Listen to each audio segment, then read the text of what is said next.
Top 8 eight 8 show देख रहे सारे दर्शकों का मैं गगनदीप प्रवासी टीवी ते बहुत बहुत स्वागत करदा। दोस्तों अज दे इस शो की शुरुआत एक अजिही शख्सियत नूं याद करदिआं करनी है जिसका कि टीवी ब्रॉडकास्टिंग च बड़ा वड्डा नाम रहा है और 23 जनवरी नूं ही वो अकाल चलाना कर गए, सदीवी विछोड़ा दे गए। मैं गल कर रहा हाँ अमेरिका के मशहूर ब्रॉडकास्टर और radio host TV anchor Larry king होना दी। लैरी किंग होना दे शो दे विच लगभग अमेरिका दे बहुत सारे प्रेजिडेंट्स ने भी हिस्सा लिया, बहुत सारे स्पोर्ट्स पर्सन, बहुत सारे होर वड्डियां शख्सियतां, फिल्म एक्टर्स सारिਆਂ ने उस दे शो दे विच जाके भी माण महसूस किया क्योंकि वो इन्ने वधिया ढंग दे नाल प्रजेंट करते सन अपने शो नूं, लोगों को अपने नाल जोड़ते सन और इन्ने नैचुरल ढंग दे नाल अपने क्वेश्चनस करते सन कि जिहड़ा सामने वाला वो लाजवाब हो जाता सी। सो लैरी किंग उन्होंने लगभग 60 साल लगातार जिहड़ा वो रेडियो ते चाहे जां टीवी ते CNN ते उन्हां दा शो सी द लैरी किंग शो, फिर उन्हां दा show Larry King live, Larry King now. So वो सारे शोज़ दे विच उन्होंने जो अमेरिका दे पक्ष दे मसले वो भी चक्के और बहुत सारे अजिहे नवे एक्सपैरीमेंट किए जिहड़े कि उन्हां तो बाद बहुत सारे जिहड़े ब्रॉडकास्टर है, एंकर है, उन्होंने फॉलो करते, उन्होंने तो सीखते हैं। सो असीं उन्होंने अज अपने शो दे विच भी याद करते हाँ कि इन्ना वड्डा जिहड़ा ब्रॉडकास्टर वो दुनिया तो चले गया पर नवीआं पैड़ां पा के गया लोकां लई। सो अज दे इस प्रोग्राम दे विच भी आपां वक्खो वक्खरियां खबरां बारे गल करांगे जो कुछ वापरिया, चाहे वह कैनेडा की गल है, चाहे दुनिया के होर भागों की और चाहे भारत की गल है। सो जो पहली खबर है वो शुरुआत करते हैं भारत के किसान अंदोलन तो ही।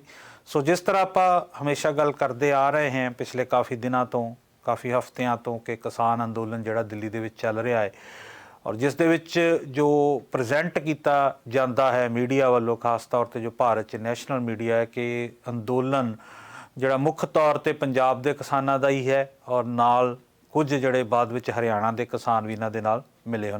मतलब कि ये रिप्रजेंटेशन दी जाती, इस तरह दिखाया जाता है कि 2 स्टेट्स का ही अंदोलन है, बाकी जिहड़े किसान बाकी देश के भागों के इस तो नदारद ने। पर हुण इस तरह दी खबरां जिहड़ियां सामने आ रही ने वड्डे पद्धर ते कि सारे देश च वक्खो वक्खरे सूबिਆਂ ਦੇ ਵਿੱਚ किसान जिहड़े वो पूरा साथ दे रहे हैं इस अंदोलन का। और क्योंकि दिल्ली जिहड़ा बहुत दूर है देश के कई भागों तो, जेकर पंजाब या हरियाणे तो गल करिए तो काफ़ी नज़दीक है एज़ कंपेयर टू जिहड़ा वैसटर्न पार्ट्स है, मुंबई वाल लगा लो, तमिलनाडु लगा लो जां नॉर्थ ईस्ट वाला पासा लगा लो, उत्थों जिहड़े दिल्ली की दूरी बहुत ज़्यादा है और उत्थों जिहड़ा ट्रैक्टरां ते पहुँचना कोई सौखा काम नहीं। पर आपो अपनी जगह ते भी जिहड़े किसान आपो अपने सूबिਆਂ 'ਚ भी प्रदर्शन कर रहे। ਜਿਹੇ एक प्रदर्शन जिहड़ा महाराष्ट्र दे विच मुंबई दे विच जिहड़ा वो प्लान किया किसानां ने। मुंबई का बड़ा मशहूर आज़ाद मैदान है जिथे कि बहुत वड्डे वड्डे प्रदर्शन होंदे रहंदे। उत्थे ही जिहड़ा महाराष्ट्र दे वक्खो वक्खरे लगभग 29-30 ਜ਼ਿਲ੍ਹਿਆਂ तो किसान मार्च करके उत्थे पहुँच रहे हैं, प्रदर्शन कर रहे हैं और जिहड़े ਵੱਖੋ ਵੱਖਰੀਆਂ ਪੋਲੀਟੀਕਲ ਰਾਜਨੀਤਿਕ ਪਾਰਟੀਆਂ ਵੀ ਉਸ ਪ੍ਰਦਰਸ਼ਨ ਨੂੰ ਜਿਹੜਾ ਆ ਕੇ ਸਹਿਯੋਗ ਦੇ ਰਹੀਆਂ ਨੇ ਕਿਉਂਕਿ ਆਪਾਂ ਜਾਣਦੇ ਮਹਾਰਾਸ਼ਟਰ ਦੇ ਵਿੱਚ ਸ਼ਿਵ ਸੈਨਾ, ਕਾਂਗਰਸ ਤੇ ਉੱਥੇ ਜਿਹੜੀ ਸ਼ਰਦ ਪਵਾਰ ਉਹਨਾਂ ਦੀ ਪਾਰਟੀ ਹੈ ਉਸ ਦੀ ਸਰਕਾਰ ਹੈ ਇਸ ਵੇਲੇ ਔਰ ਇਸ ਕਰਕੇ ਉੱਥੇ BJP ਸਰਕਾਰ ਨਹੀਂ ਹੈ। तो ਜਿੱਥੇ ਵਿਰੋਧੀ ਪਾਰਟੀਆਂ ਦੀ ਸਰਕਾਰ ਹੈ ਉੱਥੇ ਕਿਤੇ ਨਾ ਕਿਤੇ ਜਿਹੜੇ ਅੰਦੋਲਨ ਦੇ ਲਈ ਸਹਿਯੋਗ ਵੀ ਮਿਲ ਰਿਹਾ ਹੈ। पर जिहड़ा मुख अंदोलन है जिहड़ा दिल्ली चल रहा है उन्होंने साफ तौर पर कहा है कि साडे जिहड़ी स्टेजां ते किसी भी पोलीटिकल पार्टी के बंदे नूं बोलण की इजाजत नहीं दी जाएगी। सो अपनी पहली खबर की रिपोर्ट च आपां देखते हैं किस तरह महाराष्ट्र के जिहड़े विच किसान लामबंद हो रहे हैं और अंदोलन करन जा रहे हैं। इस तरह ही देश के होर भागों दे विचों भी इस तरह दी खबरां आ रही ने भारत च, चाहे वो उड़ीसा तो किसान चले ने, चाहे यूपी दे विच ने किसान, चाहे उत्तराखंड दे विच वो भी किसी न किसी तरह इस अंदोलन नूं सहयोग दे रहे हैं। सो पहली रिपोर्ट दे विच देखते हैं महाराष्ट्र दे विच चल रहा किसान अंदोलन। खेती कानूनां खिलाफ दिल्ली ਦੀਆਂ ਸਰਹੱਦਾਂ ਤੇ ਕਿਸਾਨ ਡਟੇ ਹੋਏ ਨੇ ਅਤੇ ਉਹਨਾਂ ਦਾ ਸਮਰਥਨ ਕਰਨ ਲਈ ਅਤੇ 3 ਖੇਤੀ ਕਾਨੂੰਨਾਂ ਨੂੰ ਰੱਦ ਕਰਨ ਦੀ ਮੰਗ ਲਈ ਰਾਜ ਭਰ ਤੋਂ 20,000 ਦੇ ਕਰੀਬ ਕਿਸਾਨ ਸੁਭਾਸ਼ ਚੰਦਰ ਬੋਸ ਦੇ ਜਨਮ ਦਿਵਸ ਮੌਕੇ ਤੇ ਨਾਸਿਕ ਤੋਂ ਮੁੰਬਈ ਲਈ ਮਾਰਚ ਸ਼ੁਰੂ ਕਰਨਗੇ। ਇਹ ਰੈਲੀ SKM ਯਾਨੀ ਕਿ ਸੰਯੁਕਤਾ ਕਿਸਾਨ ਮੋਰਚਾ ਵੱਲੋਂ ਦਿੱਤੇ ਗਏ ਸੱਦੇ ਦਾ ਹਿੱਸਾ ਹੈ ਜੋ ਕਿ 23 ਤੋਂ 26 ਜਨਵਰੀ ਤੱਕ ਸੰਘਰਸ਼ ਨੂੰ ਹੋਰ ਤੇਜ਼ ਕਰਨ ਅਤੇ ਵਿਸਥਾਰ ਕਰਨ ਲਈ ਦਿੱਲੀ ਵਿੱਚ ਵਿਰੋਧ ਪ੍ਰਦਰਸ਼ਨਾਂ ਦੀ ਅਗਵਾਈ ਕਰ ਰਹੀ ਹੈ। ਮੁੰਬਈ ਵਿੱਚ ਹੋਰ ਕਿਸਾਨਾਂ ਦੇ ਇਸ ਰੈਲੀ ਵਿੱਚ ਸ਼ਾਮਲ ਹੋਣ ਦੀ ਉਮੀਦ ਕੀਤੀ ਜਾ ਰਹੀ ਹੈ। ਵਾਹਨ ਰੈਲੀ ਵਿੱਚ ਹਿੱਸਾ ਲੈਣ ਵਾਲੇ ਕਿਸਾਨ 24 ਜਨਵਰੀ ਯਾਨੀ ਕਿ ਅੱਜ ਆਜ਼ਾਦ ਮੈਦਾਨ ਦੇ ਵਿੱਚ ਇਕੱਠੇ ਹੋਏ, ਜਿੱਥੇ ਉਹ 3 ਰੋਜ਼ਾ ਧਰਨਾ ਸ਼ੁਰੂ ਕਰਨਗੇ। 25 ਜਨਵਰੀ ਯਾਨੀ ਕਿ ਕੱਲ ਰਾਜ ਭਵਨ ਵਿਖੇ ਵਿਸ਼ਾਲ ਰੈਲੀ ਕੀਤੀ ਜਾਵੇਗੀ ਅਤੇ ਗਵਰਨਰ ਨੂੰ ਇੱਕ ਯਾਦ ਪੱਤਰ ਸੌਂਪਿਆ ਜਾਵੇਗਾ। 26 ਜਨਵਰੀ ਨੂੰ ਇਹਨਾਂ ਕਿਸਾਨਾਂ ਵੱਲੋਂ ਆਜ਼ਾਦ ਮੈਦਾਨ ਦੇ ਵਿੱਚ ਗਣਤੰਤਰ ਦਿਵਸ ਦਾ ਝੰਡਾ ਲਹਿਰਾਇਆ ਜਾਵੇਗਾ। ਇਹ ਮਾਰਚ 3 ਖੇਤੀ ਕਾਨੂੰਨਾਂ ਨੂੰ ਰੱਦ ਅਤੇ MSP ਦੀ ਗਾਰੰਟੀ ਲਈ 2 ਮਹੀਨੇ ਦੇ ਇਤਿਹਾਸਕ ਕਿਸਾਨ ਸੰਘਰਸ਼ ਦੇ ਸਮਰਥਨ ਅਤੇ ਵਿਸਥਾਰ ਲਈ ਕੀਤਾ ਜਾ ਰਿਹਾ ਹੈ। ਸੋ ਦੋਸਤੋ, ਇਸ ਪ੍ਰੋਗਰਾਮ ਦੇ ਅਗਲੇ ਪੜਾਅ 'ਚ ਆਪਾਂ ਗੱਲ ਕਰਦੇ ਫਿਰ ਕਿਸਾਨ ਅੰਦੋਲਨ ਦੀ। ਸੋ 26 ਜਨਵਰੀ ਦੀ ਤਿਆਰੀ ਬੜੇ ਜ਼ੋਰਾਂ ਸ਼ੋਰਾਂ ਨਾਲ ਚੱਲ ਰਹੀ ਹੈ, ਪਰ ਨਾਲ ਦੀ ਨਾਲ ਬਹੁਤ ਸਾਰੀਆਂ ਅਫਵਾਹਾਂ ਦਾ ਬਾਜ਼ਾਰ ਵੀ ਗਰਮ ਹੈ। ਕਿਤੇ ਅਫਵਾਹਾਂ ਉੱਡ ਰਹੀਆਂ ਨੇ ਕਿ ਜਿਹੜੇ ਕਿਸਾਨ ਲੀਡਰ ਹੈ ਉਹ ਸਮਝੌਤਾਵਾਦੀ ਨੀਤੀ ਤੇ ਆਏ ਹੋਏ ਨੇ ਅੰਦਰੋਂ ਅੰਦਰ ਹੀ, ਔਰ ਸਰਕਾਰ ਨਾਲ ਕਿਸੇ ਨਾ ਕਿਸੇ ਤਰ੍ਹਾਂ ਦਾ ਸਮਝੌਤਾ ਕਰ ਸਕਦੇ ਨੇ। ਨਾਲ ਜਿਹੜੀ ਉਹ ਗਣਤੰਤਰ ਪਰੇਡ ਹੈ, ਜਿਹੜੀ ਕਿਸਾਨਾਂ ਦੀ ਪਰੇਡ ਹੈ, ਟਰੈਕਟਰ ਰੈਲੀ, ਉਸ ਬਾਰੇ ਵੀ ਬਹੁਤ ਸਾਰੀਆਂ ਅਫਵਾਹਾਂ ਉੱਡ ਰਹੀਆਂ ਨੇ ਕਿ ਰੈਲੀ ਦਾ ਰੂਟ ਕਿਹੜਾ ਹੋਵੇਗਾ, ਕਿਸਾਨ ਕੀ ਦਿੱਲੀ ਦੇ ਅੰਦਰ ਜਾਣਗੇ ਜਾਂ ਨਹੀਂ ਜਾਣਗੇ। ਸੋ ਕਿਸਾਨ ਲੀਡਰਾਂ ਨੇ ਕਿਹਾ ਕਿ ਇਹਨਾਂ ਸਾਰੀਆਂ ਅਫਵਾਹਾਂ ਤੋਂ ਜਿਹੜਾ ਸਾਵਧਾਨ ਰਹੋ। ਖਾਸ ਤੌਰ ਤੇ ਜਿਹੜੇ ਆਉਣ ਵਾਲੇ 2 ਦਿਨ ਹੈ ਬਹੁਤ ਜ਼ਿਆਦਾ ਇੰਪੋਰਟੈਂਟ ਨੇ, ਬਹੁਤ ਮਹੱਤਵਪੂਰਨ ਨੇ, ਕਿਉਂਕਿ ਇਹਨਾਂ ਦਿਨਾਂ ਦੇ ਵਿੱਚ ਜਿਹੜੇ ਏਜੰਸੀਆਂ ਵੀ ਬਹੁਤ ਜ਼ਿਆਦਾ ਤੇਜ਼ ਹੋ ਜਾਣਗੀਆਂ, ਕੁਝ ਨਾ ਕੋਈ ਸ਼ਰਾਰਤੀ ਅੰਸਰ ਵੀ ਤੇਜ਼ ਹੋ ਜਾਣਗੇ ਤਾਂ ਕਿ ਅੰਦੋਲਨ ਦੇ ਵਿੱਚ ਕੋਈ ਖੱਪਖਾਨਾ ਪਾਇਆ ਜਾਵੇ। ਕਿਉਂਕਿ ਇਹ ਇਸ ਤਰ੍ਹਾਂ ਦੀ ਕਿਸੇ ਵੀ ਅੰਦੋਲਨ ਨੂੰ ਖਰਾਬ ਕਰਨ ਦੀ ਜਿਹੜੀਆਂ ਵਿਰੋਧੀ ਜਿਹੜੇ ਹੁੰਦੇ ਨੇ ਅੰਦੋਲਨ ਦੇ, ਉਹਨਾਂ ਦੀ ਪਾਲਿਸੀ ਹੁੰਦੀ ਹੈ ਕਿ ਅੰਦੋਲਨ ਦੇ ਵਿੱਚ ਕੋਈ ਸ਼ਰਾਰਤੀ ਤੱਤਵ ਵਾੜ ਕੇ ਇਸ ਨੂੰ ਖਰਾਬ ਕੀਤਾ ਜਾਵੇ। ਸੋ ਕਿਸਾਨ ਲੀਡਰ ਬਲਬੀਰ ਸਿੰਘ ਰਾਜੇਵਾਲ ਉਹਨਾਂ ਨੇ ਵੀ ਇਸ ਬਾਰੇ ਅਪੀਲ ਕੀਤੀ ਹੈ। ਉਸ ਤੋਂ ਬਿਨਾਂ ਜੋਗਿੰਦਰ ਸਿੰਘ ਉਗਰਾਹਾਂ, ਜਿਹੜੇ ਕਿ ਉਗਰਾਹਾਂ ਜਥੇਬੰਦੀ ਦੇ ਲੀਡਰ ਨੇ, ਉਹਨਾਂ ਨੇ ਵੀ ਅਪੀਲ ਕੀਤੀ ਹੈ ਕਿ ਅਫਵਾਹਾਂ ਤੋਂ ਇਸ ਵੇਲੇ ਬਿਲਕੁਲ ਸਾਵਧਾਨ ਰਹੋ। ਆਪਾਂ ਸ਼ਾਂਤੀਪੂਰਵਕ ਢੰਗ ਨਾਲ ਅੰਦੋਲਨ ਕਰਨਾ ਹੈ। ਜਿਹੜਾ ਰੂਟ ਹੈ, ਰੂਟ ਪਲਾਨ ਕਿਸਾਨਾਂ ਨੇ ਜਿਹੜਾ ਪੁਲਿਸ ਨੂੰ ਸਬਮਿਟ ਕਰਵਾ ਦਿੱਤਾ ਹੈ ਕਿ ਇਸ ਰੂਟ ਦੇ ਅਕੋਰਡਿੰਗਲੀ, ਕਿਉਂਕਿ ਜਿਹੜੇ ਵੱਖੋ ਵੱਖਰੇ ਬਾਰਡਰਾਂ 'ਤੇ ਜਿੱਥੇ ਜਿੱਥੇ ਕਿਸਾਨ ਬੈਠੇ ਨੇ ਉੱਥੋਂ ਹੀ ਉਹਨਾਂ ਨੇ ਚੱਲਣਾ ਹੈ ਤੇ ਉਹਦੇ ਰੂਟ 'ਤੇ ਅਕੋਰਡਿੰਗਲੀ ਚੱਲ ਕੇ ਉਹਨਾਂ ਨੇ ਆਪਣੇ ਸਥਾਨ 'ਤੇ ਵਾਪਸ ਪਹੁੰਚਣਾ ਹੈ। ਦੋਸਤੋ, ਕਿਉਂਕਿ ਇਹ ਇੱਕ ਤਰ੍ਹਾਂ ਦੀ ਕਿਸਾਨਾਂ ਦੀ ਸਿੰਬੋਲਿਕ ਰਿਪਰੈਜ਼ੈਂਟੇਸ਼ਨ ਹੈ। ਉਹਨਾਂ ਨੇ ਇੱਕ ਤਰ੍ਹਾਂ ਦੁਨੀਆ ਨੂੰ ਦਿਖਾਉਣਾ ਹੈ ਕਿ ਕਿੰਨੇ ਜਿਹੜੇ ਲੋਕ ਹੈ ਉਹ ਇਸ ਕਾਨੂੰਨ ਨੂੰ ਵਾਪਸ ਲੈਣਾ ਚਾਹੁੰਦੇ ਨੇ, ਔਰ ਇੰਨੀ ਵੱਡੀ ਗਿਣਤੀ 'ਚ ਉੱਥੇ ਦਿੱਲੀ ਦੀਆਂ ਸਰਹੱਦਾਂ 'ਤੇ ਪਹੁੰਚੇ ਨੇ। ਨਾਲ ਦੀ ਨਾਲ ਦੇਸ਼ ਦੇ ਵੱਖੋ ਵੱਖਰੇ ਭਾਗਾਂ ਦੇ ਵਿੱਚ ਵੀ ਇਸ ਦਿਨ 'ਤੇ ਜਿਹੜਾ ਲੋਕਾਂ ਨੇ ਸਹਿਯੋਗ ਦੇਣਾ ਹੈ, ਕਿਸਾਨਾਂ ਨੇ, ਚਾਹੇ ਉਹ ਰਾਜ ਭਵਨ 'ਚ ਜਾ ਕੇ ਉਹਨਾਂ ਨੇ ਆਪਣਾ ਵਿਰੋਧ ਦਰਜ ਕਰਾਉਣਾ ਹੈ। ਸੋ ਇਸ ਮੌਕੇ 'ਤੇ ਜਿਹੜੀ ਏਕਤਾ ਬਣਾਈ ਰੱਖਣ ਦੀ ਉਹਨਾਂ ਦੀ ਅਪੀਲ ਹੈ, ਔਰ ਖ਼ਾਸ ਤੌਰ 'ਤੇ ਕਿਸੇ ਵੀ ਸ਼ਰਾਰਤੀ ਅੰਸਰ ਤੋਂ ਬਚਣ ਦੀ ਜਿਹੜੀ ਅਪੀਲ ਹੈ, ਉਹਦੇ 'ਤੇ ਬਹੁਤ ਧਿਆਨ ਦੇਣ ਦੀ ਜ਼ਰੂਰਤ ਹੈ। ਕਿਉਂਕਿ ਇਸ ਵਕਤ ਜੇਕਰ ਅੰਦੋਲਨ ਦੇ ਵਿੱਚ ਕਿਸੇ ਤਰ੍ਹਾਂ ਦੀ ਵੀ ਕੋਈ ਹਿੰਸਾ ਹੋ ਗਈ, ਵਾਇਲੈਂਸ ਹੋ ਗਈ, ਤਾਂ ਸਰਕਾਰੀ ਜਿਹੜੇ ਤੱਤਵ ਆ ਉਹਨਾਂ ਨੂੰ ਇੱਕ ਮੌਕਾ ਮਿਲ ਜਾਏਗਾ। ਖਾਸ ਤੌਰ 'ਤੇ ਏਜੰਸੀਆਂ ਨੂੰ ਜਾਂ ਸਰਕਾਰ ਨੂੰ ਇੱਕ ਮੌਕਾ ਮਿਲ ਜਾਏਗਾ ਕਿ ਇਸ ਅੰਦੋਲਨ ਦੇ ਨਾਲ ਜਿਹੜੀ ਸ਼ਾਂਤੀ ਦੀ ਸਥਿਤੀ ਹੈ ਜਾਂ ਅਮਨ ਕਾਨੂੰਨ ਦੀ ਸਥਿਤੀ ਹੈ ਉਸ ਨੂੰ ਖਤਰਾ ਪੈਦਾ ਹੋ ਰਿਹਾ ਹੈ। ਇਸੇ ਕਰਕੇ ਜਿਹੜੇ ਹੈ ਕਿਸਾਨ ਲੀਡਰ ਬਾਰ-ਬਾਰ ਅਪੀਲ ਕਰ ਰਹੇ ਆ। ਸੋ ਇਸੇ ਤਰ੍ਹਾਂ ਹੀ ਜਿਹੜਾ ਆਪਾਂ ਦੇਖਿਆ ਕਿ ਕਾਂਗਰਸ ਦੇ ਇੱਕ ਲੀਡਰ ਰਵਨੀਤ ਸਿੰਘ ਬਿੱਟੂ, ਉਹ ਕੱਲ੍ਹ ਜਦੋਂ ਅੰਦੋਲਨ ਦੇ ਵਿੱਚ ਆਏ, ਉਹ ਕਿਸੇ ਹੋਰ ਮੀਟਿੰਗ ਦੇ ਵਿੱਚ ਹਿੱਸਾ ਲੈਣਾ ਚਾਹੁੰਦੇ ਸਨ ਤੇ ਉੱਥੇ ਉਹਨਾਂ ਦਾ ਵੀ ਬਹੁਤ ਜ਼ਿਆਦਾ ਵਿਰੋਧ ਹੋਇਆ, ਧੱਕਾ ਮੁੱਕੀ ਵੀ ਹੋਈ। ਸੋ ਇਸ ਤਰ੍ਹਾਂ ਦੀਆਂ ਨਿੱਕੀਆਂ ਨਿੱਕੀਆਂ ਘਟਨਾਵਾਂ ਵੀ ਵਾਪਰ ਰਹੀਆਂ ਨੇ, ਜਿਸ ਕਰਕੇ ਜਿਹੜਾ ਤੌਖਲਾ ਹੋਰ ਵੱਧ ਜਾਂਦਾ ਹੈ ਕਿ ਕਿਤੇ 26 ਜਨਵਰੀ ਦੇ ਪ੍ਰੋਗਰਾਮ ਦੇ ਵਿੱਚ ਕੋਈ ਸ਼ਰਾਰਤੀ ਖਲਲ ਪਾਉਣ ਦੀ ਕੋਸ਼ਿਸ਼ ਨਾ ਕਰੇ। ਸੋ ਅੰਦੋਲਨ ਦੇ ਵਿੱਚ ਇਹ ਦਿਨ ਬੜਾ ਇੰਪੋਰਟੈਂਟ ਹੈ, ਕਿਉਂਕਿ ਇਸ ਦਿਨ ਤੋਂ ਬਾਅਦ ਹੀ ਅਗਲੀ ਜਿਹੜੀ ਕਾਰਵਾਈ ਹੈ ਉਸ ਬਾਰੇ ਕਿਸਾਨਾਂ ਦੇ ਲੀਡਰਾਂ ਨੇ ਗੱਲ ਕਰਨੀ ਹੈ ਕਿ ਅਗਾਂਹ ਜਿਹੜਾ ਉਹਨਾਂ ਦੀ ਰੂਪ ਰੇਖਾ ਕੀ ਹੋਏਗੀ। ਕਿਉਂਕਿ 26 ਜਨਵਰੀ ਤੱਕ ਦਾ ਹੀ ਪ੍ਰੋਗਰਾਮ ਹਜੇ ਤੱਕ ਲਿਖਿਆ ਗਿਆ ਸੀ। ਇਸ ਤੋਂ ਬਾਅਦ ਦਾ ਪ੍ਰੋਗਰਾਮ ਮੇਰੇ ਖਿਆਲ 'ਚ ਜਿਹੜਾ 26 ਜਨਵਰੀ ਤੋਂ ਬਾਅਦ ਕਿਸਾਨ ਲੀਡਰ ਸਾਨੂੰ ਦੱਸਣਗੇ।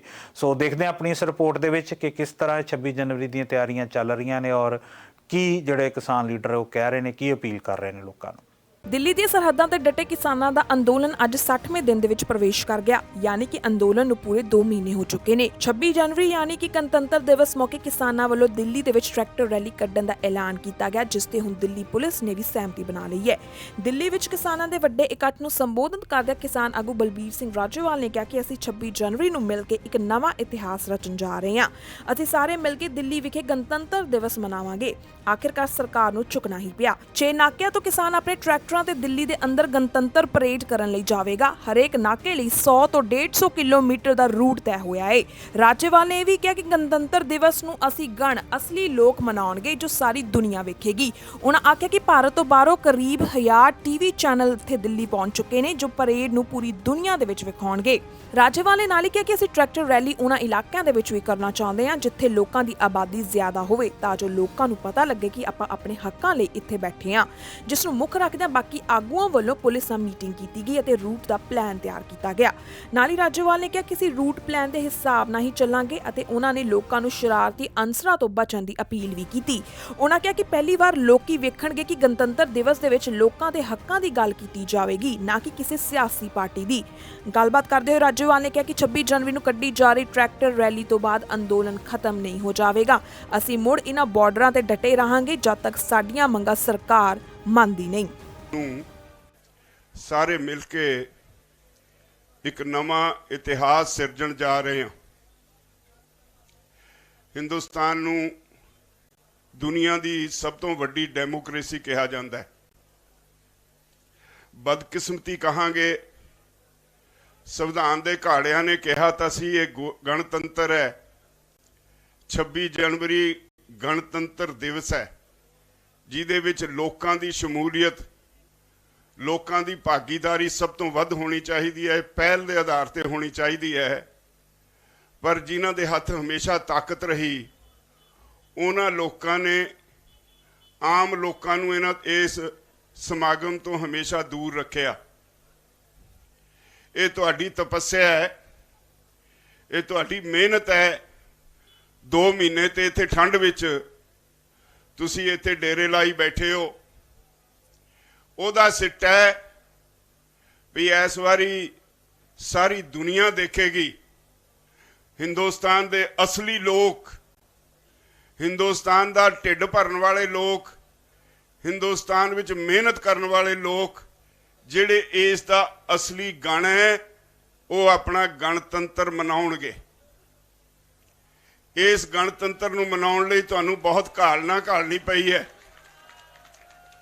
ਧੰਨੀ ਹੈ ਅਸੀਂ ਉੱਥੇ ਆਪਣਾ ਗਣਤੰਤਰ ਮਨਾਵਾਂਗੇ, ਗਣਤੰਤਰ ਦਿਵਸ ਮਨਾਵਾਂਗੇ। ਉਹਦਾ ਨਤੀਜਾ ਹੈ ਭਈ ਕੱਲ ਸਰਕਾਰ ਨੂੰ ਝੁਕਣਾ ਪੈ ਗਿਆ। ਕੱਲ ਰਾਤੀ ਤੱਕ ਉਹਨਾਂ ਨੇ ਬਹਿਸ ਜਾਰੀ ਰੱਖੀ। ਆਖਿਰ ਅਸੀਂ 6 ਨਾਕਿਆਂ ਤੇ ਬੈਠੇ ਹਾਂ, 6 ਹੀ ਨਾਕਿਆਂ ਤੋਂ ਕਿਸਾਨ ਆਪਣੇ ਟਰੈਕਟਰਾਂ ਤੇ ਦਿੱਲੀ ਦੇ ਅੰਦਰ ਕੋਈ 100 ਕਿਲੋਮੀਟਰ ਦਾ ਰੂਟ ਤੈਅ ਹੋਇਆ ਹਰੇਕ ਨਾਕੇ ਲਈ ਗਣਤੰਤਰ ਪਰੇਡ ਕਰਨ ਲਈ ਜਾਏਗਾ। ਸੋ ਮੈਂ ਇੱਥੇ ਜਿੱਥੇ ਤੁਹਾਨੂੰ ਇਸ ਗੱਲ ਦੀ ਵਧਾਈ ਦਿੰਦਾ, ਉੱਥੇ ਇੱਕ ਤੁਹਾਡੇ ਚਰਨਾਂ ਵਿੱਚ ਬੇਨਤੀ ਵੀ ਕਰਨੀ ਹੈ। ਬੇਨਤੀ ਇਹ ਇੱਕ ਬਹੁਤ ਵੱਡੀ ਜ਼ਿੰਮੇਵਾਰੀ ਹੈ। ਗਣਤੰਤਰ ਦਿਵਸ ਨੂੰ ਅਸਲੀ ਗਣ, ਅਸਲੀ ਲੋਕ ਜਦੋਂ ਮਨਾਉਣਗੇ, ਯਾਦ ਰੱਖਿਓ ਤੁਹਾਨੂੰ ਸਾਰੀ ਦੁਨੀਆ ਨੇ ਦੇਖਣਾ ਹੈ। ਮੇਰੀ ਜਾਣਕਾਰੀ ਅਨੁਸਾਰ ਭਾਰਤ ਤੋਂ ਬਾਹਰੋਂ ਕੋਈ 1000 ਟੀਵੀ ਚੈਨਲ ਇੱਥੇ ਦਿੱਲੀ ਪਹੁੰਚ ਗਏ ਨੇ ਜਿਹੜੇ ਤੁਹਾਡੀ ਗਣਤੰਤਰ ਦਿਵਸ ਦੀ ਪਰੇਡ ਨੂੰ ਸਾਰੀ ਦੁਨੀਆ 'ਚ ਦਿਖਾਉਣਗੇ। ਇਸ ਲਈ ਮੈਨੂੰ ਹਮੇਸ਼ਾ ਤੁਹਾਡੇ ਤੇ ਵਿਸ਼ਵਾਸ ਰਿਹਾ ਹੈ। ਤੁਹਾਡੇ ਵਿਸ਼ਵਾਸ ਸਦਕਾ ਹੀ ਹਮੇਸ਼ਾ ਇਹ ਅੰਦੋਲਨ ਅੱਗੇ ਵਧਿਆ ਔਰ ਮੈਂ ਇਸ ਗੱਲ ਦਾ ਧਾਰਨੀ ਹਾਂ ਇਹ ਅੰਦੋਲਨ ਅਸੀਂ ਨਹੀਂ ਚਲਾ ਰਹੇ, ਇੱਕ ਤਾਂ ਤੁਸੀਂ ਚਲਾ ਰਹੇ ਹੋ, ਇੱਕ ਅਕਾਲ ਪੁਰਖ ਦੀ ਮਿਹਰ ਹੈ। ਅਕਾਲ ਪੁਰਖ ਦੀ ਮਿਹਰ ਤੋਂ ਬਿਨਾਂ ਏਡੀ ਵੱਡੀ ਪੱਧਰ ਤੇ ਇਹ ਅੰਦੋਲਨ ਅੱਗੇ ਵਧ ਨਹੀਂ ਸੀ ਸਕਦਾ। ਦੋਸਤੋ ਹੁਣ ਆਪਾਂ ਚੱਲਦੇ ਹਾਂ ਅਗਲੀ ਖਬਰ ਵੱਲ। ਸੋ ਅਗਲੀ ਖਬਰ ਜਿਹੜੀ ਕੋਵਿਡ ਨਾਲ ਸੰਬੰਧਿਤ ਹੈ ਕਿ ਕੋਵਿਡ ਦੀ ਇਸ ਵੇਲੇ ਵਿਸ਼ਵ ਭਰ ਦੇ ਵਿੱਚ ਕੀ ਸਥਿਤੀ ਹੈ। ਜੇਕਰ ਪੂਰੇ ਵਿਸ਼ਵ ਦਾ ਅੰਕੜਾ ਦੇਖੀਏ ਤਾਂ 98.9 ਮਿਲੀਅਨ ਤੱਕ ਜਿਹੜਾ ਉਹ ਅੰਕੜਾ ਪਹੁੰਚ ਚੁੱਕਾ ਹੈ ਤੇ ਇਸ ਦੇ ਵਿੱਚ ਬਹੁਤ ਸਾਰੇ ਕੇਸ ਰਿਕਵਰ ਵੀ ਹੋ ਚੁੱਕੇ ਨੇ। ਤੇ ਜੇਕਰ ਮੌਤਾਂ ਦੀ ਗੱਲ ਕਰੀਏ ਵਿਸ਼ਵ ਭਰ 'ਚ 2.1 ਮਿਲੀਅਨ ਦੇ ਕਰੀਬ ਮੌਤਾਂ ਜਿਹੜੀਆਂ ਕੋਵਿਡ ਕਰਕੇ ਹੋ ਚੁੱਕੀਆਂ ਨੇ। ਕੈਨੇਡਾ ਦੇ ਵਿੱਚ ਵੀ ਜਿਹੜੇ ਕੇਸਿਸ ਹੈ ਉਹਨਾਂ ਦੀ ਗਿਣਤੀ ਕਾਫੀ ਵੱਧ ਰਹੀ ਹੈ, ਚਾਹੇ ਕਿ ਲੋਕਡਾਊਨ ਕਰਕੇ ਜਾਂ ਸਟੇ ਐਟ ਹੋਮ ਦੇ ਆਰਡਰਸ ਕਰਕੇ ਕੁਝ ਕੰਟਰੋਲ ਹੋ ਰਿਹਾ ਹੈ, ਪਰ ਫਿਰ ਵੀ ਜਿਹੜੇ ਕੈਨੇਡਾ ਦੇ ਟਾਪ ਡਾਕਟਰਸ ਨੇ ਉਹ ਚਿੰਤਾ ਜ਼ਾਹਰ ਕਰ ਰਹੇ ਨੇ।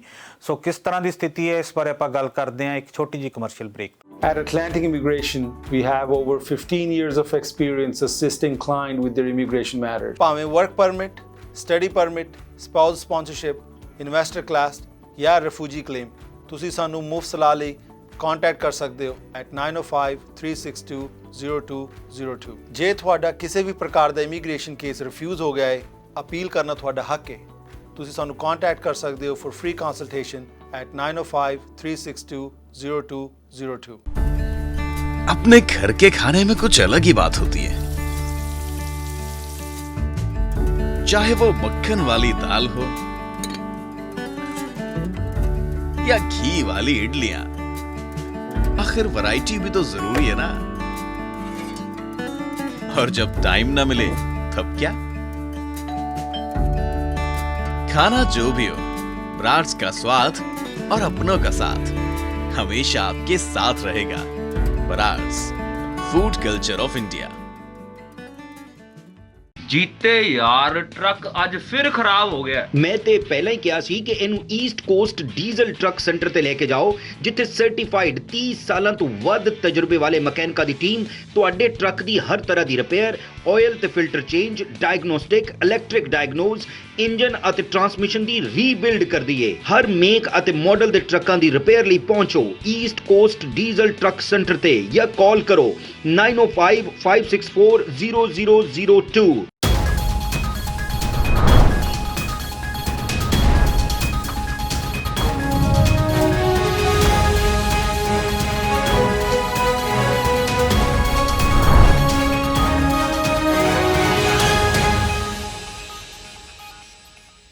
ਸੋ ਬ੍ਰੇਕ ਤੋਂ ਬਾਅਦ ਇੱਕ ਵਾਰ ਫਿਰ ਸਵਾਗਤ ਹੈ ਸਾਰੇ ਦਰਸ਼ਕਾਂ ਦਾ। ਸੋ ਆਪਾਂ ਗੱਲ ਕਰ ਰਹੇ ਸੀ ਕਿ ਕੋਵਿਡ ਦੀ ਇਸ ਵੇਲੇ ਜੋ ਕੈਨੇਡਾ ਦੇ ਵਿੱਚ ਸਥਿਤੀ ਹੈ, ਔਰ ਜਦੋਂ ਅੰਟਾਰੀਓ ਦੀ ਗੱਲ ਕਰੀਏ, ਅੰਟਾਰੀਓ ਦੇ ਵਿੱਚ ਅੱਜ ਵੀ 2400 ਦੇ ਕਰੀਬ ਜਿਹੜੇ ਕੇਸ ਰਿਪੋਰਟ ਹੋਏ, 50 ਦੇ ਕਰੀਬ ਮੌਤਾਂ ਵੀ ਰਿਪੋਰਟ ਹੋਈਆਂ। ਸੋ ਕੈਨੇਡਾ ਦੇ ਜਿਹੜੇ ਟਾਪ ਡਾਕਟਰ ਨੇ ਉਹ ਲਗਾਤਾਰ ਇਹ ਕਹਿ ਰਹੇ ਨੇ ਕਿ ਰਿਸਟ੍ਰਿਕਸ਼ਨਸ ਜਿਹੜੀਆਂ ਉਹ ਹਜੇ ਉਹਨਾਂ ਨੂੰ ਈਜ਼ ਆਊਟ ਨਾ ਕੀਤਾ ਜਾਵੇ। ਇਸੇ ਤਰ੍ਹਾਂ ਕੈਨੇਡਾ ਦੇ ਜਿਹੜੇ ਇਸ ਵੇਲੇ ਨਵੇਂ ਵਿਦੇਸ਼ ਮੰਤਰੀ ਹੈ ਮਾਰਕ ਗਾਰਨੀਓ, ਉਹਨਾਂ ਨੇ ਵੀ ਕਿਹਾ ਕਿ ਹੋ ਸਕਦਾ ਹੈ ਕਿ ਜਿਹੜੇ ਦੇਸ਼ ਦੇ ਏਅਰ ਟਰੈਵਲ ਹੈ, ਖਾਸ ਤੌਰ 'ਤੇ ਇੰਟਰਨੈਸ਼ਨਲ ਟਰੈਵਲਿੰਗ ਹੈ, ਉਸ 'ਤੇ ਰਿਸਟ੍ਰਿਕਸ਼ਨਸ ਵਧਾਈਆਂ ਜਾ ਸਕਦੀਆਂ ਨੇ, ਕੋਈ ਐਮਰਜੈਂਸੀ ਆਰਡਰ ਲਿਆਂਦੇ ਜਾ ਸਕਦੇ ਨੇ। ਇਸ ਸਥਿਤੀ 'ਤੇ ਉਹਨਾਂ ਦੀ ਪੂਰੀ ਨਿਗਾਹ ਲੱਗੀ ਹੋਈ ਹੈ।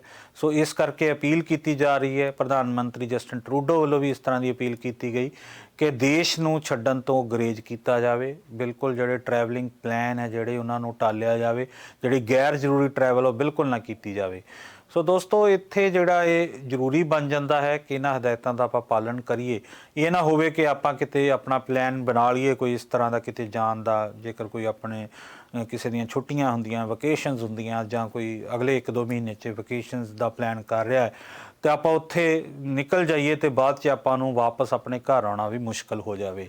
ਕਿਉਂਕਿ ਕਿਤੇ ਨਾ ਕਿਤੇ ਜੇਕਰ ਇਹ ਐਮਰਜੈਂਸੀ ਆਰਡਰਸ ਕਿਸੇ ਤਰ੍ਹਾਂ ਦੇ ਇੰਪਲੀਮੈਂਟ ਹੋ ਗਏ ਤਾਂ ਉਸ ਦੇ ਨਾਲ ਜਿਹੜਾ ਇਹ ਟਰੈਵਲ ਰਿਸਟ੍ਰਿਕਸ਼ਨਸ ਲੱਗ ਜਾਵੇਗੀ।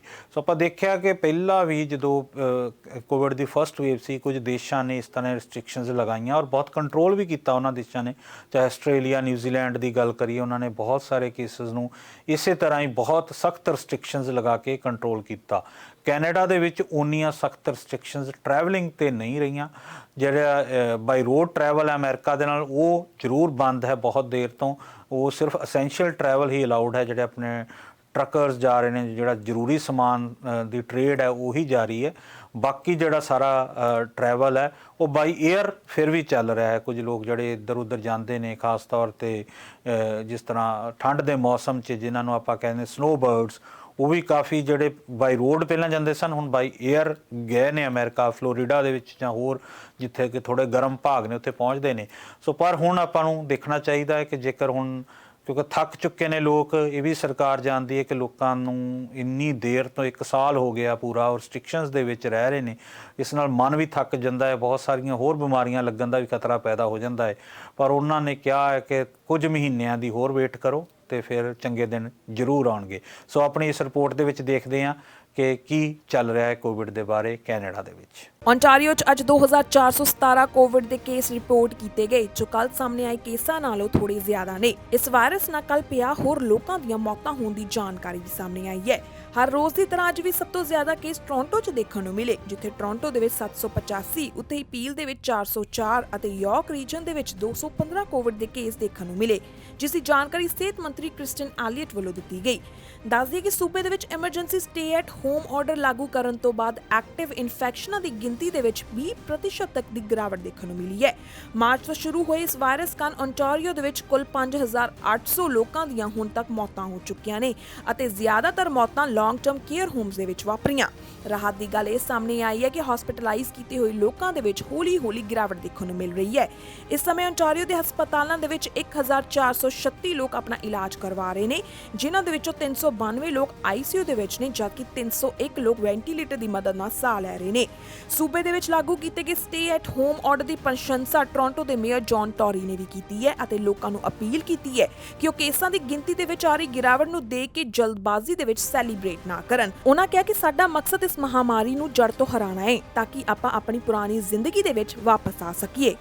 ਦੋਸਤੋ, ਜਿਹੜੀ ਅਗਲੀ ਖਬਰ ਹੈ ਉਹ ਵੀ ਕੈਨੇਡਾ ਦੇ ਨਾਲ ਸੰਬੰਧਿਤ ਹੈ ਔਰ ਇਸ ਖਬਰ ਦਾ ਸੰਬੰਧ ਵੀ ਕੋਵਿਡ ਦੇ ਨਾਲ ਹੀ ਹੈ ਕਿ ਇੱਕ ਜਿਹੜੀ ਸਪਾਰਟਨ ਕੰਪਨੀ ਵੱਲੋਂ ਰੈਪਿਡ ਟੈਸਟ ਕਿੱਟ ਬਣਾਈ ਗਈ ਸੀ ਕੋਵਿਡ ਨੂੰ ਟੈਸਟ ਕਰਨ ਲਈ, ਜਿਸ ਬਾਰੇ ਕਿਹਾ ਜਾਂਦਾ ਕਿ ਜਿਹੜੀ ਕਿ ਸਿਰਫ 1 ਘੰਟੇ ਦੇ ਵਿੱਚ ਹੀ ਰਿਜ਼ਲਟ ਦੇਣ ਦੀ ਔਰ ਟੈਸਟ ਦਾ ਤਰੀਕਾ ਵੀ ਬੜਾ ਸੌਖਾ ਹੈ, ਬੜੀ ਆਸਾਨ ਕਿੱਟ ਹੈ ਔਰ ਉਸ ਕਿੱਟ ਨੂੰ ਜਿਹੜਾ ਹੈਲਥ ਕੈਨੇਡਾ ਨੇ ਹੁਣ ਮਨਜ਼ੂਰੀ ਦੇ ਦਿੱਤੀ। ਇਸ ਤਰ੍ਹਾਂ ਦਾ ਬਿਆਨ ਉਸ ਕੰਪਨੀ ਵੱਲੋਂ ਆਇਆ ਹੈ ਕਿਉਂਕਿ ਕਿੱਟ ਕਾਫੀ ਦੇਰ ਤੋਂ ਜਿਹੜੀ ਤਿਆਰ ਸੀ ਪਰ ਕੁਝ ਨਾ ਕੁਝ ਕਮੀਆਂ ਇਸ ਦੀਆਂ ਰਿਪੋਰਟ ਕੀਤੀਆਂ ਗਈਆਂ ਸਨ, ਜਿਸ 'ਚ ਕੰਪਨੀ ਨੇ ਕਿਹਾ ਹੁਣ ਸੁਧਾਰ ਕਰ ਲਿਆ ਗਿਆ ਹੈ। ਕਿਉਂਕਿ ਆਪਾਂ ਜਾਣਦੇ ਕਿ ਜਿਹੜੀ ਜਿੰਨੀ ਟੈਸਟਿੰਗ ਜ਼ਿਆਦਾ ਤੇਜ਼ ਹੋਵੇਗੀ ਔਰ ਜਿੰਨੀ ਟੈਸਟਿੰਗ ਆਸਾਨ ਢੰਗ ਨਾਲ ਹੋ ਸਕੇਗੀ ਉਨੀ ਹੀ ਜਿਹੜੀ ਟੈਸਟਿੰਗ ਦੀ ਗਿਣਤੀ ਵਧੇਗੀ। ਜੇਕਰ ਰੈਪਿਡ ਟੈਸਟ ਕਿੱਟ ਅਵੇਲੇਬਲ ਹੋਵੇਗੀ ਔਰ 1 ਘੰਟੇ 'ਚ ਤੁਹਾਨੂੰ ਪਤਾ ਲੱਗ ਸਕੇਗਾ ਤਾਂ ਖਾਸ ਤੌਰ 'ਤੇ ਜਿਹੜੇ ਵੱਡੇ ਬਿਜ਼ਨੈਸਿਸ ਨੇ, ਜਿਹੜੇ ਇੰਡਸਟਰੀਅਲ ਸੈਟਅਪ ਨੇ, ਉਹਨਾਂ ਲਈ ਕਿੱਟ ਬਹੁਤ ਫਾਇਦੇਮੰਦ ਸਾਬਤ ਹੋ ਸਕਦੀ ਹੈ। ਉਹ ਆਪਣੇ ਸਾਰੇ EMPLOYEES ਦਾ ਟੈਸਟ ਕਰ ਸਕਦੇ ਨੇ ਔਰ ਬੜਾ ਸੇਫ एनवायरमेंट पैदा हो सकता है उत्थे काम करने वालियां लई। एक डर का माहौल खत्म होवेगा क्योंकि जेकर सारिਆਂ ਦਾ आसानी नाल टैसट हो कोई टैसट तो भी एक बारी डर पैदा होंदा है कि टैसट के रिजल्ट की वेट करनी पैंदी है 2-3 दिन के लिए। टैसट का तरीका कईयां नूं बहुत औखा लगता है, स्वैब वाला जिहड़ा तरीका है। सो इस रैपिड टैसट किट दे करके जिहड़ा एक आस बजी है कि हुण टैसटिंग होर फास्ट हो जाएगी। लगभग जोड़े खास तौर पर बिजनेसिस ने उन्होंने बड़ा सौखा काम हो जाएगा। तो ये आने वाले दिनों के जोड़े जो अपने थोड़ा रिस्ट्रिक्शन ईज आउट होणगियां उदों कामां कारां 'च आउण जाण वाले लोगों को भी ज़्यादा मुश्किल नहीं होगी। वो जेकर टैसट सारे एम्पलॉइज़ का टैसट होया होगा तो आराम नाल उत्थे काम कर सकणगे। सो अपनी आप रिपोर्ट दे विच देखते हैं कि जिहड़ी CPR जिहड़ी टैसट किट आई है स्पार्टन कंपनी वालों रैपिड टैसट किट, इस दे की रिपोर्ट है। ऑटवा आधारित स्पार्टन बायोसाइंस ਵੱਲੋਂ ਤਿਆਰ ਕੀਤੇ ਗਏ ਕੈਨੇਡਾ ਰੈਪਿਡ ਕੋਵਿਡ-19 ਟੈਸਟ ਡਿਵਾਈਸ ਨੂੰ ਵਿਕਰੀ ਲਈ ਹੈਲਥ ਕੈਨੇਡਾ ਤੋਂ ਮਨਜ਼ੂਰੀ ਮਿਲ ਗਈ ਹੈ। ਦੱਸਦੀ ਕਿ ਸਪਾਰਟਨ ਬਾਇਓਸਾਇੰਸ ਵੱਲੋਂ ਤਿਆਰ ਕੀਤੀ ਗਈ ਰੈਪਿਡ ਕੋਵਿਡ-19 ਟੈਸਟ ਡਿਵਾਈਸ ਦੀ ਸਪੀਡ ਲੈਬ ਦੇ ਵਿੱਚ ਕੀਤੇ ਜਾ ਰਹੇ ਕੋਵਿਡ-19 ਟੈਸਟਾਂ ਨਾਲੋਂ ਜ਼ਿਆਦਾ ਦੱਸੀ ਜਾ ਰਹੀ ਹੈ। ਇਸ ਡਿਵਾਈਸ ਰਾਹੀਂ ਕੋਵਿਡ ਟੈਸਟ ਦੇ ਨਤੀਜੇ ਜਲਦੀ ਆਉਣ ਦੇ ਦਾਅਵੇ ਵੀ ਕੀਤੇ ਜਾ ਰਹੇ ਨੇ, ਜਦਕਿ ਲੈਬ ਦੇ ਵਿੱਚ ਕੀਤੇ ਜਾ ਰਹੇ ਕੋਵਿਡ ਟੈਸਟਾਂ ਦੀ ਰਿਪੋਰਟ ਆਉਣ ਨੂੰ 3 ਤੋਂ 5 ਦਿਨ ਦਾ ਸਮਾਂ ਲੱਗ ਜਾਂਦਾ ਹੈ। ਸਪਾਰਟਨ ਟੈਸਟ ਡਿਵਾਈਸ ਕੈਨੇਡਾ ਵਿੱਚ ਮਨਜ਼ੂਰ ਹੋਣ ਵਾਲਾ ਪਹਿਲਾ PCR ਯਾਨੀ ਕਿ ਪੁਆਇੰਟ ਆਫ ਕੇਅਰ ਟੈਸਟ ਨਹੀਂ ਹੈ, ਪਰ ਇਹ ਕੈਨੇਡੀਅਨ ਕੰਪਨੀ ਦੁਆਰਾ ਪਹਿਲਾ ਕੈਨੇਡੀਅਨ ਮਾਰਕੀਟ ਨੂੰ ਵੇਚਣ ਦੀਆਂ ਯੋਜਨਾਵਾਂ ਨਾਲ ਬਣਾਇਆ ਗਿਆ ਹੈ। ਦੱਸਦੀ ਕਿ ਹੈਲਥ ਕੈਨੇਡਾ ਨੇ ਅਸਲ ਵਿੱਚ ਅਪ੍ਰੈਲ 2020 ਦੇ ਵਿੱਚ ਇਸ ਕੰਪਨੀ ਦੇ ਡਿਵਾਈਸ ਨੂੰ ਰੈਗੂਲੇਟਰੀ ਮਨਜ਼ੂਰੀ ਦਿੱਤੀ ਸੀ। ਫੈਡਰਲ ਸਰਕਾਰ ਦੁਆਰਾ 40,000 ਟੈਸਟਾਂ ਨੂੰ ਮਹੀਨੇ ਦੇ ਵਿੱਚ ਕਰਨ ਦੇ ਆਦੇਸ਼ ਦਿੱਤੇ ਗਏ ਸਨ।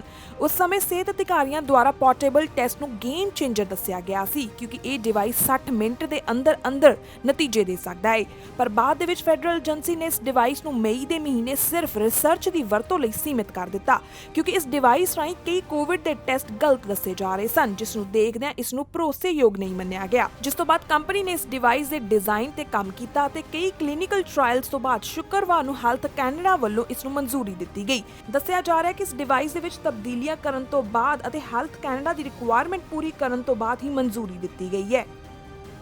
ਸੋ ਦਰਸ਼ਕੋ, ਅਗਲੀ ਖਬਰ 'ਚ ਆਪਾਂ ਚੱਲਦੇ ਹਾਂ, ਰਸ਼ੀਆ ਦੀ ਗੱਲ ਕਰਦੇ ਹਾਂ। ਸੋ ਰਸ਼ੀਆ ਇੱਕ ਬੜਾ ਮਹੱਤਵਪੂਰਨ ਦੇਸ਼ ਹੈ ਵਿਸ਼ਵ ਦੇ ਮਾਨਚਿੱਤਰ ਦੇ ਵਿੱਚ। ਰਸ਼ੀਆ ਦਾ ਬੜਾ ਵੱਡਾ ਰੋਲ ਰਿਹਾ ਹੈ। ਪਹਿਲਾਂ USSR ਜਦੋਂ ਸੀ ਉਦੋਂ ਤੱਕ ਵਰਲਡ ਦੀ ਬਹੁਤ ਵੱਡੀ ਪਾਵਰ ਰਿਹਾ ਹੈ। ਫਿਰ ਰਸ਼ੀਆ ਦੇ ਟੁਕੜੇ ਟੁਕੜੇ ਹੋ ਗਏ। ਠੰਡੀ ਜੰਗ ਵੀ ਬਹੁਤ ਦੇਰ ਚੱਲਦੀ ਰਹੀ ਰਸ਼ੀਆ ਦੀ ਤੇ ਅਮਰੀਕਾ ਦੀ, ਜਦੋਂ USSR ਸੀ ਉਸ ਦੀ ਤੇ ਅਮਰੀਕਾ ਦੀ। ਉਸ ਤੋਂ ਬਾਅਦ ਜਦੋਂ ਸੋਵੀਅਤ ਸੰਘ ਟੁੱਟ ਗਿਆ, ਟੋਟੇ ਹੋ ਗਏ, ਉੱਥੇ ਕਮਿਊਨਿਸਟ ਗਵਰਨਮੈਂਟ ਨੇ ਬੜੀ ਦੇਰ ਰਾਜ ਕੀਤਾ। ਲੈਨਿਨ ਹੁਣਾਂ ਦੀ ਜਦੋਂ ਗੱਲ ਕਰੀਏ ਤਾਂ ਇੱਕ ਰੂਸ ਦੀ ਕ੍ਰਾਂਤੀ ਆਈ, ਬੜੀ ਉਸ ਦਾ ਬੜਾ ਪ੍ਰਭਾਵ ਪਿਆ ਸਾਰੇ ਵਿਸ਼ਵ 'ਤੇ। ਪਰ ਹੁਣ ਕਾਫੀ ਦੇਰ ਤੋਂ ਉੱਥੇ ਵਲਾਦੀਮੀਰ ਪੁਤਨ ਹੁਣਾਂ ਦਾ ਰਾਜ ਹੈ। ਕਦੀ ਉਹ ਰਾਸ਼ਟਰਪਤੀ ਬਣ ਜਾਂਦੇ ਨੇ, ਕਦੀ ਪ੍ਰਧਾਨ ਮੰਤਰੀ ਬਣ ਜਾਂਦੇ ਨੇ। ਸੋ ਇੱਕ ਤਰ੍ਹਾਂ ਦਾ ਇੱਕ ਤਾਨਾਸ਼ਾਹ ਰਾਜ ਮੰਨਿਆ ਜਾਂਦਾ ਹੈ ਕਿ ਉਹ ਇੱਕ ਤਾਨਾਸ਼ਾਹੀ ਢੰਗ ਦੇ ਨਾਲ ਆਪਣੀ ਪਾਰਟੀ ਨੂੰ ਚਲਾਉਂਦੇ ਨੇ। ਪਰ ਉਹਨਾਂ ਦਾ ਵੀ ਵਿਰੋਧ ਹੁੰਦਾ ਹੈ, ਔਰ ਕੌਣ ਉਹਨਾਂ ਦਾ ਵਿਰੋਧ ਕਰ ਰਿਹਾ ਹੈ, ਕਿਸ ਤਰ੍ਹਾਂ ਕਰ ਰਿਹਾ ਹੈ ਤੇ ਉਸ 'ਤੇ ਕੀ ਕਾਰਵਾਈ ਹੋ ਰਹੀ ਹੈ, ਇਸ ਬਾਰੇ ਆਪਾਂ ਗੱਲ ਕਰਦੇ ਹਾਂ, ਪਰ ਇੱਕ ਛੋਟੀ ਜਿਹੀ ਕਮਰਸ਼ੀਅਲ ਬ੍ਰੇਕ ਤੋਂ ਬਾਅਦ।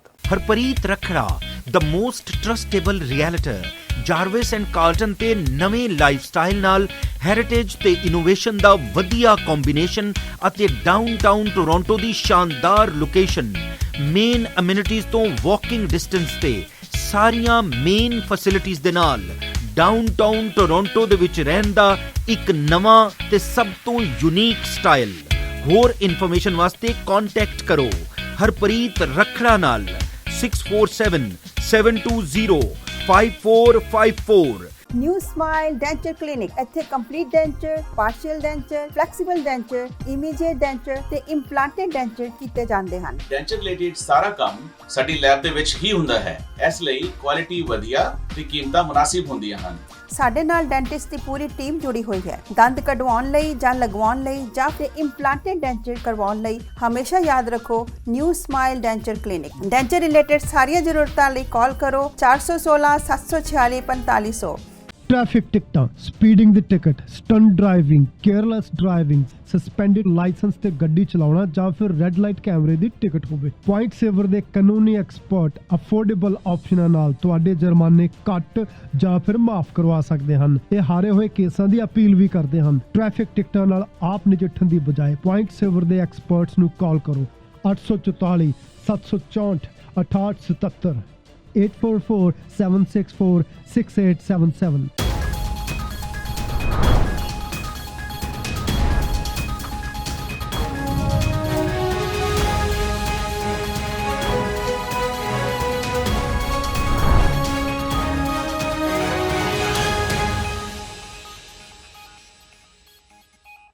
ਸੋ ਬ੍ਰੇਕ ਤੋਂ ਬਾਅਦ ਇੱਕ ਵਾਰ ਫਿਰ ਸਵਾਗਤ ਹੈ ਪ੍ਰਵਾਸੀ ਟੀਵੀ ਦੇਖ ਰਹੇ ਸਾਰੇ ਦਰਸ਼ਕਾਂ ਦਾ। ਸੋ ਦੋਸਤੋ, ਗੱਲ ਕਰ ਰਹੇ ਸੀ ਆਪਾਂ ਰਸ਼ੀਆ ਦੀ। ਸੋ ਰਸ਼ੀਆ ਦੇ ਵਿੱਚ ਇੱਕ ਆਪੋਜੀਸ਼ਨ ਲੀਡਰ ਨੇ ਅਲੈਕਸੀ ਨਵਾਲਨੀ। ਸੋ ਉਹਨਾਂ ਨੂੰ ਪਿਛਲੇ ਹਫਤੇ ਫਿਰ ਗ੍ਰਿਫਤਾਰ ਕੀਤਾ ਗਿਆ ਰਸ਼ੀਆ ਦੀ ਗਵਰਨਮੈਂਟ ਵੱਲੋਂ। ਬੜੇ ਨਿਧੜਕ ਲੀਡਰ ਨੇ, ਇੱਕ ਵਕੀਲ ਵੀ ਨੇ, ਸਿਆਸਤਦਾਨ ਤਾਂ ਹਨ ਹੀ ਕਿਉਂਕਿ ਉਹ ਸਿਆਸਤ 'ਚ ਹਿੱਸਾ ਲੈਂਦੇ ਨੇ। ਔਰ ਇਹ ਕਿਹਾ ਜਾਂਦਾ ਹੈ, ਬਹੁਤ ਸਾਰੇ ਮੀਡੀਆ ਵੱਲੋਂ ਇਹ ਕਿਹਾ ਜਾਂਦਾ ਹੈ ਕਿ ਵਲਾਦੀਮੀਰ ਪੁਤਨ ਦੇ ਨੂੰ ਜੇਕਰ ਕਿਸੇ ਦਾ ਡਰ ਹੈ ਤਾਂ ਸਭ ਤੋਂ ਵੱਧ ਅਲੈਕਸੀ ਨਵਾਲਨੀ ਦਾ ਹੀ ਡਰ ਹੈ। ਸੋ ਇਹ ਬੜੀ ਦੇਰ ਤੋਂ ਲਗਾਤਾਰ ਜਿਹੜੇ ਲਾਮਬੰਦ ਕਰ ਰਹੇ ਨੇ ਉੱਥੇ ਲੋਕਾਂ ਨੂੰ। ਤੋ ਇਹ ਬੜੀ ਹੈਰਾਨੀ ਦੀ ਗੱਲ ਕਿ ਲੋਕ ਇਹਨਾਂ ਨੂੰ ਬਹੁਤ ਫੋਲੋ ਵੀ ਕਰਦੇ ਨੇ। ਵਿਸ਼ਵ ਭਰ ਦੇ ਵਿੱਚ YouTube ਤੇ ਹੀ ਇਹਨਾਂ ਦੇ ਲਗਭਗ 6 ਮਿਲੀਅਨ ਤੋਂ ਵੱਧ ਫੋਲੋਅਰ ਨੇ। ਇਸੇ ਤਰ੍ਹਾਂ ਟਵਿੱਟਰ ਤੇ ਵੀ ਇਹਨਾਂ ਦੇ ਬਹੁਤ ਜ਼ਿਆਦਾ ਫੋਲੋਅਰ ਨੇ। ਪਰ ਇਹਨੇ ਨਿਧੜਕ ਨੇ ਕਿ ਬਹੁਤ ਵਾਰ ਇਹਨਾਂ ਨੂੰ ਉੱਥੋਂ ਦੀ ਸਰਕਾਰ ਨੇ ਗ੍ਰਿਫਤਾਰ ਵੀ ਕੀਤਾ, ਪਰ ਇਹ ਆਪਣੀ ਆਵਾਜ਼ ਜਿਹੜੀ ਉੱਥੋਂ ਦੀ ਕਰਪਸ਼ਨ, ਇਹਨਾਂ ਨੂੰ ਲੱਗਦਾ ਕਿ ਉੱਥੇ ਹੋ ਰਹੀ ਹੈ ਸਰਕਾਰ ਵੱਲੋਂ, ਖਾਸ ਤੌਰ ਤੇ ਵਲਾਦੀਮੀਰ ਪੁਤਨ ਹੁਣਾਂ ਵੱਲੋਂ ਜਿਹੜੀ ਕਰਪਸ਼ਨ ਕੀਤੀ ਜਾ ਰਹੀ ਹੈ ਉਸ ਦੇ ਖਿਲਾਫ ਆਵਾਜ਼ ਉਠਾਉਂਦੇ ਰਹੇ ਨੇ। ਸੋ ਪਿਛਲੇ ਸਾਲ ਇਹਨਾਂ ਨੂੰ ਇਹ ਕਿਹਾ ਗਿਆ ਕਿ ਕੋਈ ਕਿਸੇ ਨੇ ਇਹਨਾਂ ਨੂੰ ਜ਼ਹਿਰ ਦੇ ਦਿੱਤਾ। ਜ਼ਿਆਦਾ ਸ਼ੱਕ ਜਿਹੜੀ ਉਹ ਸਰਕਾਰ ਤੇ ਹੀ ਜ਼ਾਹਰ ਕੀਤੀ ਗਈ, ਵਲਾਦੀਮੀਰ ਪੁਤਨ ਤੇ ਹੀ ਜ਼ਾਹਰ ਕੀਤੀ ਗਈ ਕਿ ਇਹਨਾਂ ਨੂੰ ਜ਼ਹਿਰ ਦੇ ਦਿੱਤਾ ਗਿਆ। ਉਸ ਤੋਂ ਬਾਅਦ ਇਹ ਜਰਮਨ ਜਾ ਕੇ ਇਹਨਾਂ ਨੇ ਇਲਾਜ ਕਰਾਇਆ। ਲਗਭਗ 1.5 ਮਹੀਨਾ ਇਹ ਹਸਪੀਟਲ ਦੇ ਵਿੱਚ ਰਿਹਾ ਔਰ ਇਸ ਤਰ੍ਹਾਂ ਦਾ ਡਰ ਪੈਦਾ ਹੁੰਦਾ ਰਿਹਾ ਕਿ ਪਤਾ ਨਹੀਂ ਇਹਨਾਂ ਦੀ ਜਾਨ ਬਚੇਗੀ ਕਿ ਨਹੀਂ ਬਚੇਗੀ। ਤੇ ਠੀਕ ਹੋਏ। ਠੀਕ ਹੋਣ ਤੋਂ ਬਾਅਦ ਫਿਰ ਇਹਨਾਂ ਨੇ ਹੁਣ ਜਿਹੜੇ 17 ਜਨਵਰੀ ਨੂੰ ਫਿਰ ਰਸ਼ੀਆ ਪਹੁੰਚ ਗਏ। ਸੋ ਬੜੀ ਹਿੰਮਤ ਵਾਲੇ ਨੇ ਕਿ ਫਿਰ ਦੁਬਾਰਾ ਉੱਥੇ ਪਹੁੰਚੇ ਔਰ ਫਿਰ ਗ੍ਰਿਫਤਾਰ ਕਰ ਲਏ ਗਏ। ਤੋ ਇਸੇ ਕਰਕੇ ਉੱਥੇ ਰਸ਼ੀਆ ਦੇ ਵਿੱਚ ਕੱਲ੍ਹ ਬਹੁਤ ਜ਼ਿਆਦਾ ਪ੍ਰੋਟੈਸਟ ਹੋਏ। ਇਹਨਾਂ ਦੇ ਜਿਹੜੇ ਸਪੋਰਟਰਾਂ ਨੇ 3000 ਦੇ ਕਰੀਬ ਇਹਨਾਂ ਦੇ ਸਪੋਰਟਰਸ ਨੂੰ, ਇਹਨਾਂ ਦੇ ਸਮਰਥਕਾਂ ਨੂੰ ਵੀ ਗ੍ਰਿਫਤਾਰ ਕਰ ਲਿਆ ਗਿਆ। ਸੋ ਦੋਸਤੋ, ਜਿਹੜਾ ਰਾਜਤੰਤਰ ਹੈ ਜਾਂ ਗਣਤੰਤਰ ਜਿਹਨੂੰ ਕਹਿੰਦੇ ਜਾਂ ਜਿਹਨੂੰ ਕਹਿੰਦੇ ਕਿ ਲੋਕਤੰਤਰ ਹੈ, ਉਹ ਜਿਹੜਾ ਬੜਾ ਮੁਸ਼ਕਲ ਹੈ ਕਈ ਜਗ੍ਹਾ ਦੇ ਉੱਤੇ। ਉੱਥੇ ਲੋਕਾਂ ਦੀ ਆਵਾਜ਼, ਲੋਕਾਂ ਨੂੰ ਆਵਾਜ਼ ਉਠਾਉਣੀ ਵੀ ਬੜੀ ਔਖੀ ਹੋ ਜਾਂਦੀ ਹੈ ਜਿੱਥੇ ਕਿ ਉਸ ਆਵਾਜ਼ ਨੂੰ ਦਬਾਉਣ ਦੀ ਕੋਸ਼ਿਸ਼ ਕੀਤੀ ਜਾਵੇ। ਸੋ ਇਸੇ ਤਰ੍ਹਾਂ ਦੀ ਹੀ ਇੱਕ ਆਵਾਜ਼ ਹੈ ਅਲੈਕਸੀ ਨਵਾਲਨੀ, ਜਿਨ੍ਹਾਂ ਦੀ ਆਵਾਜ਼ ਨੂੰ ਦਬਾਇਆ ਜਾ ਰਿਹਾ ਰਸ਼ੀਆ ਵੱਲੋਂ। ਤੇ ਇਸ ਤੇ ਆਪਾਂ ਦੇਖਦੇ ਹਾਂ ਆਪਣੀ ਰਿਪੋਰਟ ਦੇ ਵਿੱਚ ਕਿ ਕਿਸ ਤਰ੍ਹਾਂ ਇਹ ਪ੍ਰੋਟੈਸਟ ਹੋਇਆ ਤੇ ਇਹਨਾਂ ਦੇ ਸਮਰਥਕਾਂ ਨੂੰ गिरफ्तार किया गया। रशिया पुलिस ने शनिवार ਨੂੰ ਸਰਕਾਰ ਦੇ ਕੱਟੜ ਵਿਰੋਧੀ ਅਲੈਗਜ਼ੀ ਨਵਾਲਨੀ ਦੀ ਰਿਹਾਈ ਦੀ ਮੰਗ ਕਰਨ ਲਈ ਸੜਕਾਂ ਤੇ ਪ੍ਰਦਰਸ਼ਨ ਕਰਨ ਵਾਲੇ ਸੈਂਕੜੇ ਪ੍ਰਦਰਸ਼ਨਕਾਰੀਆਂ ਨੂੰ ਗ੍ਰਿਫਤਾਰ ਕਰ ਲਿਆ। 50 ਡਿਗਰੀ ਸੈਲਸੀਅਸ ਹੇਠਾਂ ਤਾਪਮਾਨ ਹੋਣ ਦੇ ਬਾਵਜੂਦ ਵੀ ਲੋਕ ਪ੍ਰਦਰਸ਼ਨ ਕਰਨ ਸੜਕਾਂ ਤੇ ਉਤਰੇ। ਰਾਸ਼ਟਰਪਤੀ ਵਲਾਦੀਮੀਰ ਪੁਤਿਨ ਦੇ ਸਭ ਤੋਂ ਵੱਡੇ ਆਲੋਚਕ ਅਤੇ ਕੱਟੜ ਵਿਰੋਧੀ ਨਵਾਲਨੀ ਨੂੰ 17 ਜਨਵਰੀ ਨੂੰ ਗ੍ਰਿਫਤਾਰ ਕੀਤਾ ਗਿਆ ਸੀ ਜਦੋਂ ਉਹ ਜਰਮਨੀ ਤੋਂ ਸਫ਼ਰ ਕਰਕੇ ਮਾਸਕੋ ਪਹੁੰਚੇ ਸਨ। ਦੱਸਦੇ ਕਿ ਜਰਮਨੀ ਦੇ ਵਿੱਚ 5 ਮਹੀਨਿਆਂ ਤੱਕ ਉਹਨਾਂ ਦਾ ਇਲਾਜ ਚੱਲਿਆ ਤੇ ਉਹਨਾਂ ਨੇ ਰੂਸ ਦੀ ਸਰਕਾਰ ਤੇ ਉਹਨਾਂ ਨੂੰ ਜ਼ਹਿਰ ਦੇਣ ਦਾ ਵੀ ਦੋਸ਼ ਲਗਾਇਆ। ਇਸ ਪ੍ਰੋਟੈਸਟ ਦੇ ਵਿੱਚ ਹੁਣ ਤੱਕ ਪੁਲਿਸ ਵੱਲੋਂ 2600 ਪ੍ਰਦਰਸ਼ਨਕਾਰੀਆਂ ਦੀ ਗ੍ਰਿਫਤਾਰੀ ਹੋ ਚੁੱਕੀ ਹੈ ਅਤੇ ਉਹਨਾਂ ਵੱਲੋਂ ਨਵਾਲਨੀ ਨੂੰ ਛੱਡਣ ਦੇ ਵੀ ਨਾਅਰੇ ਲਗਾਏ ਗਏ, ਜਿਸ ਤੋਂ ਬਾਅਦ ਪ੍ਰਦਰਸ਼ਨਕਾਰੀਆਂ ਦੀ ਪੁਲਿਸ ਨਾਲ ਹਿੰਸਕ ਝੜਪ ਹੋ ਗਈ। ਸੂਤਰਾਂ ਦੇ ਅਨੁਸਾਰ ਫਰਵਰੀ ਦੇ ਵਿੱਚ ਅਲੈਗਜ਼ੀ ਨਵਾਲਨੀ ਨੂੰ ਅਦਾਲਤ 'ਚ ਪੇਸ਼ ਕੀਤਾ ਜਾਵੇਗਾ ਜਦ ਉਹਨਾਂ ਦੀ ਸਜ਼ਾ ਨੂੰ ਲੈ ਕੇ ਫੈਸਲਾ ਹੋਵੇਗਾ। ਨਵਾਲਨੀ ਨੂੰ 17 ਜਨਵਰੀ ਨੂੰ ਬਰਲਿਨ ਤੋਂ ਵਾਪਸ ਮਾਸਕੋ ਜਾਣ ਵਾਲੀ ਫਲਾਈਟ ਤੋਂ ਥੋੜੀ ਦੇਰ ਬਾਅਦ ਗ੍ਰਿਫਤਾਰ ਕੀਤਾ ਗਿਆ ਸੀ, ਜਿਸ ਤੇ ਅਧਿਕਾਰੀਆਂ ਨੇ ਕਿਹਾ ਕਿ ਪੈਸੇ ਦੀ ਧੋਖਾਧੜੀ ਦੇ ਦੋਸ਼ ਦੇ ਵਿੱਚ 2014 ਨੂੰ ਮੁਅੱਤਲ ਕੀਤੇ ਗਏ ਨਿਯਮਾਂ ਦੀ ਉਲੰਘਣਾ ਨਵਾਲਨੀ ਵੱਲੋਂ ਕੀਤੀ ਗਈ ਸੀ, ਜਿਸ ਤੇ ਨਵਾਲਨੀ ਨੇ ਜਵਾਬ ਦਿੰਦੇ ਹੋਏ ਕਿਹਾ ਕਿ ਉਹਨਾਂ ਤੇ ਮਨੀ ਲਾਂਡਰਿੰਗ ਦਾ ਕੇਸ ਨਾਜਾਇਜ਼ ਹੈ ਤੇ ਉਹਨਾਂ ਦਾ ਇਸ ਚੀਜ਼ ਨਾਲ ਕੋਈ ਲੈਣਾ ਦੇਣਾ ਹੀ ਨਹੀਂ ਹੈ।